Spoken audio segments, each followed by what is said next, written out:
Selamat pagi, siang, sore, atau malam, sesuai dengan jam berapa Anda sedang menonton video dari kami. Jam berapapun itu, saya harap Anda sedang dalam keadaan yang sehat dan siap untuk mendengarkan presentasi dari kami, yaitu dengan saya sendiri, Helga Karisa Putri, dan kedua teman saya, yaitu Katlia Safira Ersani, serta Valentina Rasi. Di sini kami akan mempresentasikan tentang hasil studi kasus agama dan inklusivisme, yaitu Perang Salib yang pertama. Pertama-tama kita ketahui dulu, apa sih itu Perang Salib? Jadi di sini ada dua pendapat yang berbeda dari dua orang yang berbeda. Yang pertama adalah James Donner J, yang menyebut dengan perang suci yang berisi pertumpahan darah, memiliki konflik sosial yang berat, motivasi, serta hubungan ideologi dengan tradisi religius. Pendapat yang kedua yaitu dari Jatmika Siddiq, menyebut perang salib merupakan perlawanan pasukan Kristen Eropa kepada pasukan Muslim di Palestina untuk membebaskan tanah suci dari kuasa pasukan Muslim dan membangun gereja serta kerajaan Latin di timur. Pasukan Kristen Eropa menggunakan tanda salib pada pakaiannya. Itulah mengapa disebut dengan perang salib. Berikutnya saya akan menjelaskan deskripsi singkat tentang perang salib yang pertama. Perang salib pertama itu terjadi di Tanah Suci pada tahun 1096 yang terpimpin oleh Boilon Godfrey. Pada Perang Salib pertama, pasukan dari Kristen Eropa memisahkan pasukan Muslim dari Palestina, membangun kerajaan Kristiani di Tanah Suci, dan pasukan Kristen Eropa berhasil mendapatkan kuasa atas Yerusalem. Pada tahun 1187, Yerusalem direbut kembali oleh pasukan Muslim yang dipimpin oleh Saladin. Rasa kehilangan atas Tanah Suci menyebabkan pasukan Kristen Eropa menjalankan perang salib yang selanjutnya. Berikut saya akan menjelaskan awal mula perang salib yang pertama. Jadi pada awal mulanya yaitu pada tahun 1070, Kekaisaran Bizantium memohon bantuan militer kepada Eropa untuk melawan Turki Saljak di perbatasan sebelah timur. Pada tahun 1090, Kaisar Bizantium Alexius Komnenus memohon kepada Eropa untuk mendengar tekanan Saljuk terhadap kaum Kristen Timur Dekat. Kepausan sendiri memiliki alasan pribadi yang mendorongnya untuk menyerang umat Islam. Paus Urbanus yang kedua mengeluarkan maklumat pada 17 November 1095 di Clermont yang berisi tentang umat Kristen agar berangkat membebaskan kota suci Yerusalem dari penindasan umat Islam, yaitu Turki Saljak. Pada tahun 1097, pasukan Kristen gabungan di bawah beberapa pimpinan berbagai kelompok kaum Eropa Barat telah tiba di Konstantinopel dan melakukan perjalanan darat menyeberangi Anatolia menuju ke Yerusalem. Presentasi berikutnya akan dipresentasikan oleh teman saya yaitu Katlia Safira Ersani. Silahkan. Baik, saya lanjutkan presentasi kali ini pada bagian analisis kritis atas kasus. Nah, kita tahu bahwa perang salib yang pertama ini tergolong dalam kekerasan atas nama agama. Kekerasan atas nama agama itu secara umum itu disebabkan oleh agama yang bersifat privasi bagi tiap individu di dalam masyarakat yang heterogen dengan keyakinan yang berbeda-beda, memiliki resiko menimbulkan konflik seperti kebencian, kekerasan, hingga perang yang mengatasnamakan agama. Slide selanjutnya. Nah, berikut adalah faktor-faktor umum penyebab kekerasan atas nama agama. Yang pertama yaitu upaya institusionalisasi agama. Institusionalisasi agama yaitu aksi atau upaya untuk mendirikan institusi atau organisasi yang berbasis agama, di mana semua peraturan, visi, misi, tujuan yang ranahnya ke organisasi itu dipengaruhi oleh dogma agama.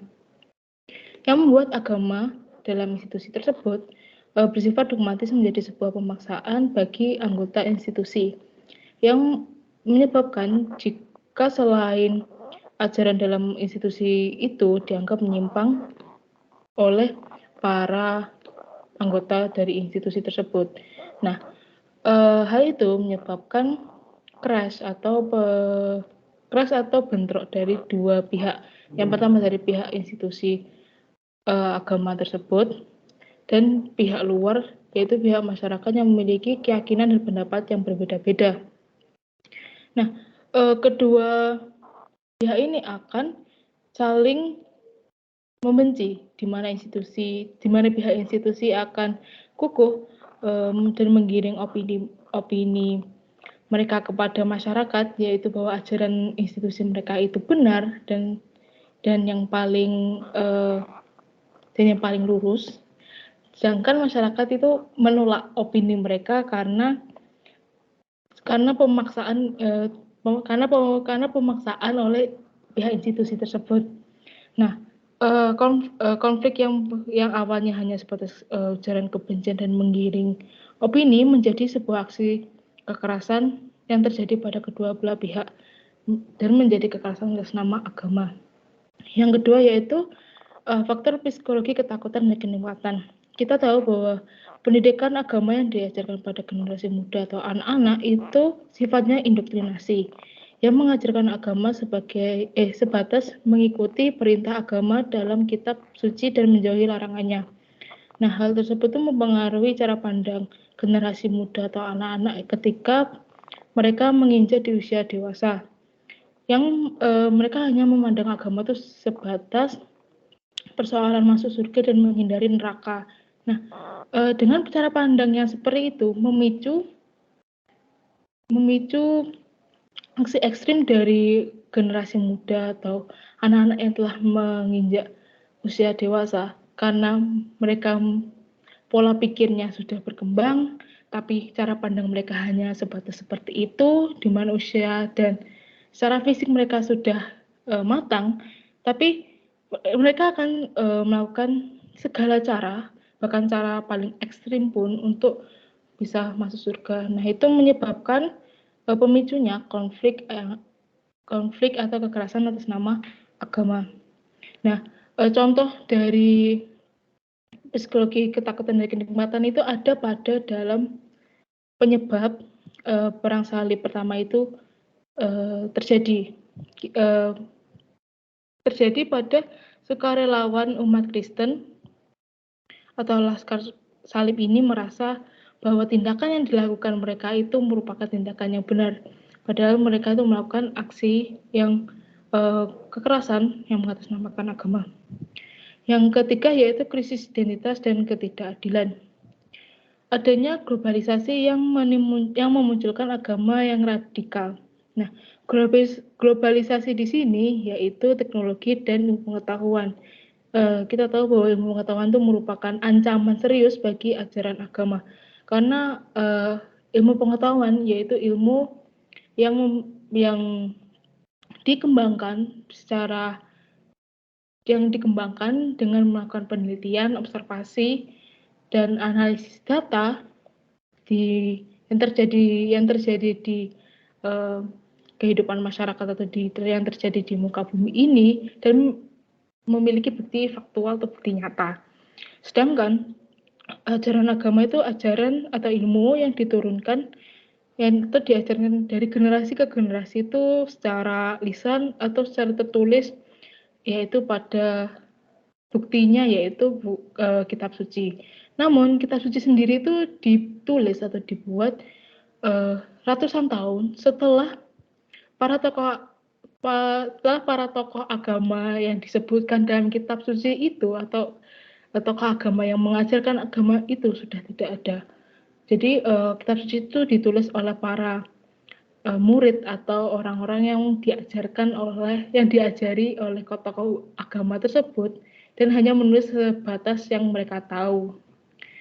Nah, oleh karena itu terjadi pro kontra di masyarakat, di mana mereka bingung harus meyakini ilmu pengetahuan yang memiliki bukti otentik atau agama yang hanya sebatas diajarkan secara turun-temurun.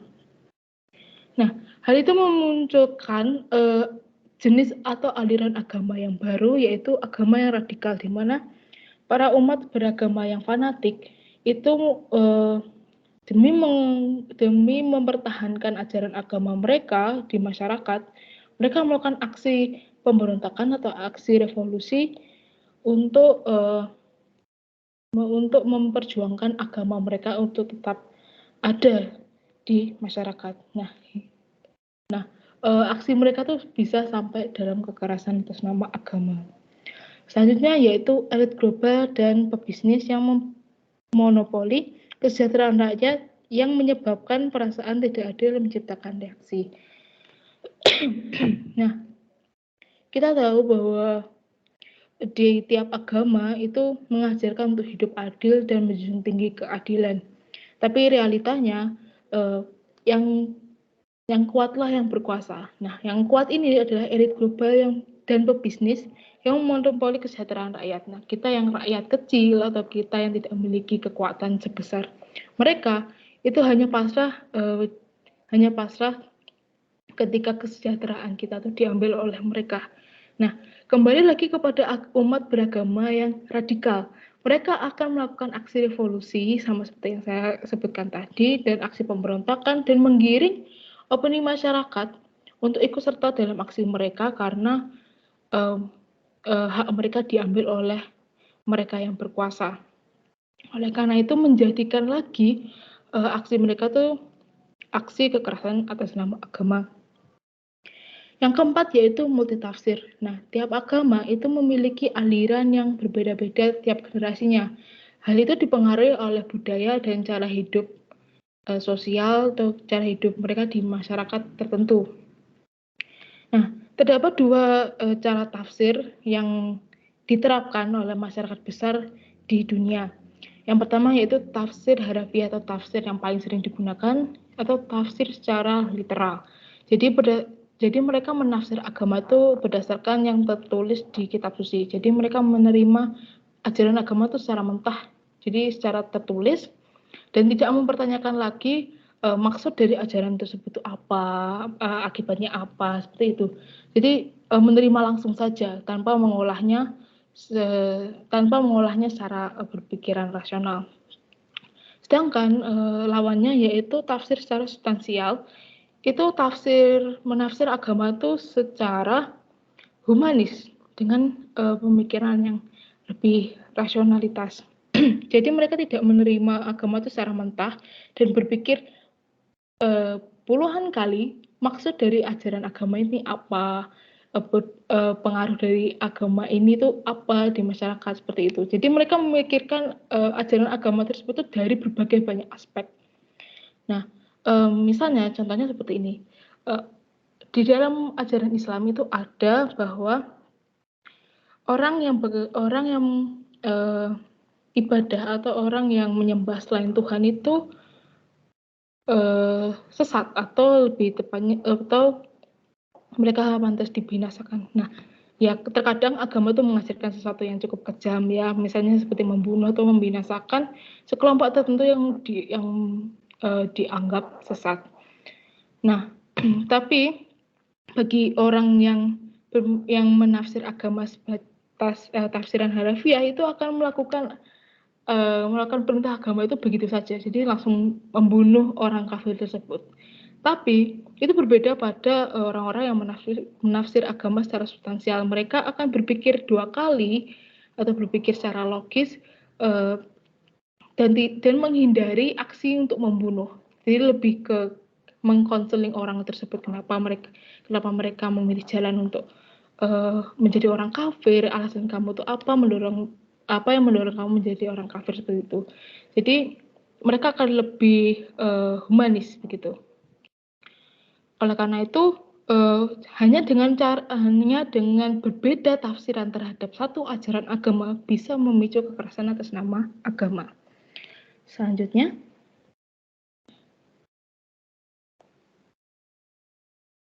terima kasih.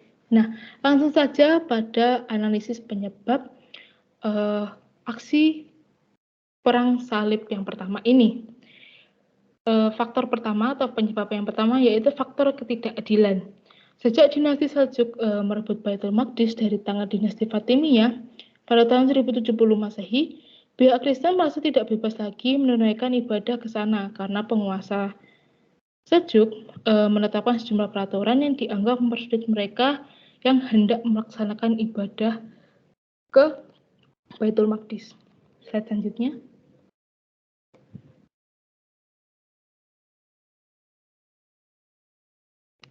Nah, dinasti Seljuk ini yaitu pendiri kekaisaran Islam pertama di Turki. Nah, ketika sang penguasa Alp Arslan berkuasa, ia melakukan ekspedisi militer sampai ke pusat kebudayaan Romawi dan berhasil meraih kemenangan di sana. Nah, oleh karena itu kita tahu bahwa kekuatan dari Turki Seljuk ini telah diakui oleh Romawi pada masa penguasa Alp Arslan. Nah, dilanjutkan lagi pada periode kekuasaan Malik Syah, kekuasaan dinasti Seljuk itu membentang sampai dari Kasgor sampai ke Yerusalem. Nah, kembali pada faktor ketidakadilan saya jelaskan tadi, bahwa umat Kristen itu dipersulit ketika ingin beribadah ke Baitul Maqdis. Nah, mereka dipersulit pada masa penguasa dinasti Seljuk ini pada saat penguasa Malik Syah. Karena sebelum dikuasai oleh dinasti Seljuk, umat Kristen dan umat Islam itu mungkin saling bentrok juga ya, cuman tidak separah pada dinasti Seljuk ini. Nah, ketika para umat Islam, terutama pada dinasti Seljuk ini merasa mereka berkuasa, itu mereka mempersulit umat Kristen yang sejatinya umat Kristen ini merupakan kubu dari pihak Romawi yang telah ia kalahkan. Bagaimanapun, anggap saja umat Kristen ini juga merupakan tawanan perang. Oleh karena itu, mereka mempersulit para umat Kristen untuk beribadah di Baitul Maqdis. Selanjutnya.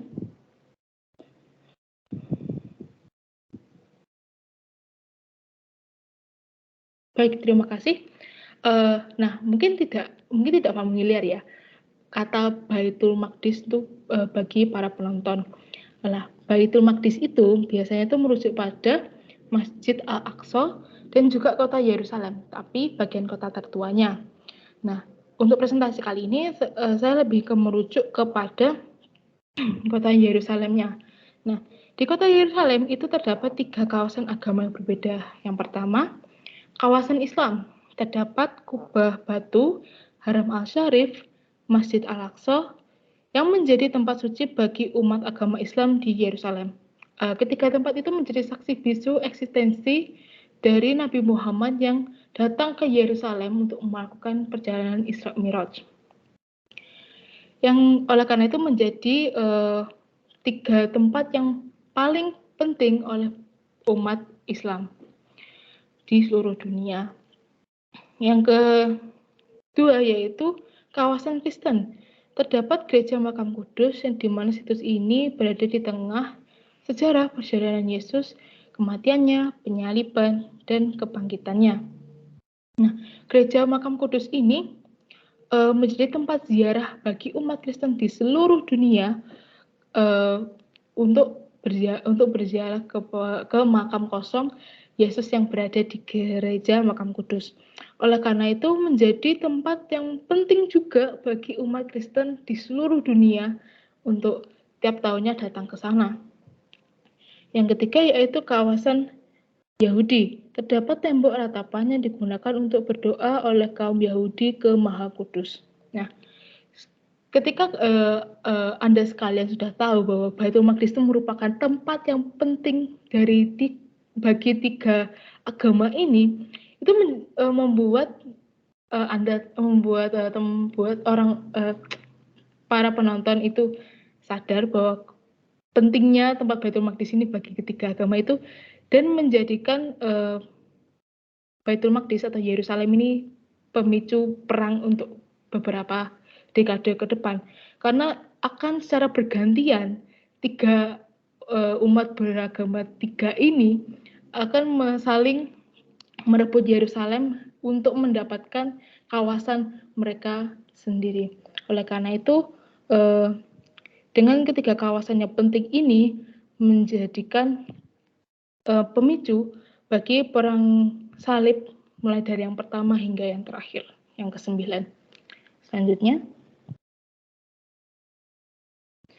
yang kedua yaitu faktor politik. Nah, kekalahan Bizantium sejak 330 Masehi di Manzikert, wilayah Armenia pada tahun 1071 Masehi, dan jatuhnya Asia Kecil ke bawah kekuasaan Saljuk telah mendorong Kaisar Alexius Komnenos untuk meminta bantuan kepada Paus Urbanus II dalam usahanya untuk mengembalikan kekuasaannya di daerah pendudukan dinasti Saljuk.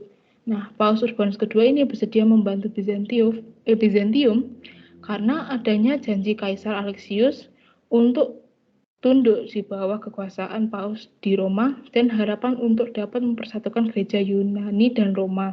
Nah, ketika sudah tahu bahwa alasan dari Paus Urbanus II ini membantu Kaisar Alexius Komnenos ini, kita tahu bahwa Paus Urbanus II itu dengan egois dan ketamakannya atas kekuasaan menggunakan alasan mempersatukan gereja Yunani dan Roma untuk memperluas kekuasaannya dengan mengatasnamakan gereja atau agama. Selanjutnya. Baik, nah faktor terakhir yaitu faktor krisis identitas. Nah, para prajurit dan sukarelawan dari kaum Kristen atau Laskar Salib yang ikut dalam pasukan salib berpikiran tentang adanya jaminan untuk masuk surga sebab mati dalam perang salib. Menurut mereka adalah mati sebagai pahlawan agama dan langsung masuk surga walaupun mempunyai dosa-dosa pada masa lalunya. Nah, semboyan yang mereka buat untuk memotivasi keras diri mereka untuk mengikuti perang, yaitu Tuhan menghendaki sedemikian. Nah, mereka secara gelap mata atau menutup mata dari kenyataan bahwa mereka melakukan dosa terbesar dosa terbesar dalam agama dan kemanusiaan, yaitu membunuh secara massal kepada umat Islam dan penduduk Yerusalem dengan mengatasnamakan agama dan mengatasnamakan bahwa tindakan mereka itu merupakan kehendak Tuhan. Nah, hal tersebut tuh menjadi contoh yang buruk atau contoh yang cukup ekstrim dilakukan sehingga perang salib ini terjadi. Nah, oleh karena itu sebaiknya menghindari pola pikir yang seperti ini karena tidak hanya buruk bagi diri, menciptakan dosa juga dan membahayakan masyarakat. Oleh karena itu contoh ini merupakan contoh yang buruk. Selanjutnya, presentasi selanjutnya akan dilanjutkan oleh teman saya, Valentina Rasi, untuk bagian solusi berdasarkan inklusivisme. Terima kasih. Nah, sekarang kita memasuki ke solusi berdasarkan inklusivisme. Nah, poin pertama adalah terbuka diri. Nah, seharusnya umat muslim dapat membuka diri dengan menerima dan menghormati perbedaan agama, seperti memberikan hak umat Kristen untuk beribadah, agar tidak menciptakan ketidakadilan. Nah, poin kedua adalah seharusnya para petinggi yang memiliki kekuasaan tidak egois dalam memutus tindakan yang berakibat fatal, sehingga berujung merugikan orang lain. Nah, melainkan membantu menyatukan perbedaan dan menyelesaikan permasalahan dengan damai antar umat beragama. Lalu kita masuk ke refleksi diri. Nah, sebagai umat beragama, kita juga harus belajar bagaimana supaya kita tuh dapat menerima orang lain dari segi manapun. Nah, sebaiknya kita tidak membedakan dan egois dalam kehidupan bermasyarakat, melainkan memahami dan membuka diri kepada orang lain. Kesimpulan yang kami dapat dalam melakukan presentasinya adalah dapat disimpulkan bahwa dalam kehidupan ini kita tidak bisa hidup dengan dendam dan membawa masalah pribadi ke dalam masalah kehidupan sosial yang dapat mengakibatkan kerugian bagi banyak pihak. Hal terpenting dalam kehidupan ini adalah kita harus menghargai perbedaan agama dan tidak egois dalam kehidupan bermasyarakat. Berikut adalah sumber yang kami gunakan dalam pengerjaan presentasi kami kali ini. Sebelumnya kami berterima kasih karena telah menyaksikan presentasi kami hari ini. Kami mohon maaf jika ada kesalahan kata, kesalahan tanda baca, atau apapun. Sekian dan terima kasih.